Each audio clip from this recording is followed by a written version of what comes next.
নমস্কার, কেমন আছেন সবাই? গোপাল সোনা ব্লগে আপনাদের স্বাগত জানাই। হরে কৃষ্ণ, জয় শ্রী রাধেশ্যাম, জয় গোপাল। তো আজকে বাজারে গেছিলাম। বাজার থেকে আসার পথে সোনার জন্য একটু মাখন নিয়ে আসলাম।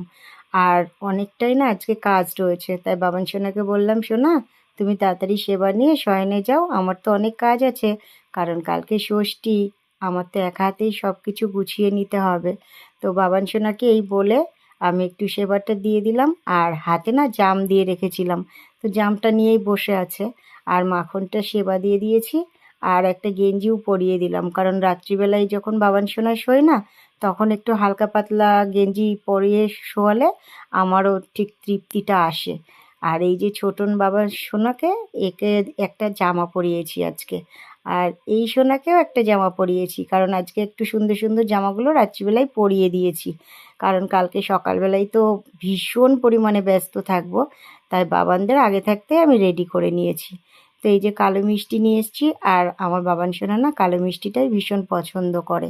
কারণ আমি যখন মিষ্টির দোকানে মিষ্টি আনতে যাই, আমার নজরটা না ওই কালো মিষ্টির দিকটাই যায়। তো আমি মনে করি হয়তো বাবান সোনা এটাই নেবে সেবা, সেই কারণে আমার সামনে এটাই বারবার আসে। আর আমি এই মিষ্টিটা নিয়েও আসি, ছোট ছোট যে কালো মিষ্টিগুলো, এইগুলো আমি নিয়ে আসি। তো বাবান সোনাদের তো সেবা দিয়ে দিলাম। আর বাবান সোনাদের বললাম, "সোনা, কালকে কতটুকু তোমাদের কাছে আসতে পারবো আমি সেটা জানি না। যদি একটু কম আসা হয় রাগ করো না, কারণ আমি তো তোমার মাই একা, তুমি তো সবই জানো, একা হাতে সব কিছু করতে হবে। আর বাড়িতে তো কালকে অনেকেই আসবে, তুমি খুব আনন্দেই থাকবে। সকালবেলায় উঠে আগে আমার বাবান সোনার সমস্ত কাজ আমি রেডি করে নেব, তারপরে বাকি কাজে আমি হাত দেব। এটা তো আমি মন স্থির করেই নিয়েছি যে আমার বাবন সোনাকে সবার আগে, সবার প্রথমেই কালকে ষষ্ঠীটা করা হবে।" তো বাবান সোনার তো সেবাটা হয়ে গেল। এখন বাবান সোনাকে আমি শয়নে দেব। তো এগুলো সমস্তটা তুলে নেব। এই যে আমি শয়নে দিয়ে দিলাম বাবুকে। আর বাবুর সমস্ত জিনিস মাথার কাছেই আমি রেখে দিই।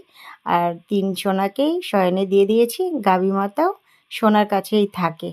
তো সোনাকে শয়নে দিলাম। শয়নে দিয়ে তারপর আমি মশারিটা ভাবছি কোথায় গেল, কারণ এক এক দিন এক এক জায়গায় মশারিটা রাখা হয়। আর যে বড় মশারিটা, ওটা তো আর টানাতে পারি না। ছোট মশারিটাই বাবুকে টানিয়ে দিই। ওটাতে বেশ সুন্দর হাওয়াও আসে। এই যে আমার বাবান সোনার মশারি টানিয়ে দিয়েছি। এখন বাবান সোনা তো শয়নে চলে গেছে। আর আমি বাকি যে কাজগুলো ছিল, সেই কাজগুলোতে আমাকে যেতে হবে এখন, না হলে আমি তো কালকে পারবো না সব কিছু রেডি করে। আর এদিকে আমার রাধারানী আর গোবিন্দ রয়েছে। তো ভাবলাম রাধারানীর শাড়িটা আমি একটু চেঞ্জ করব গোবিন্দর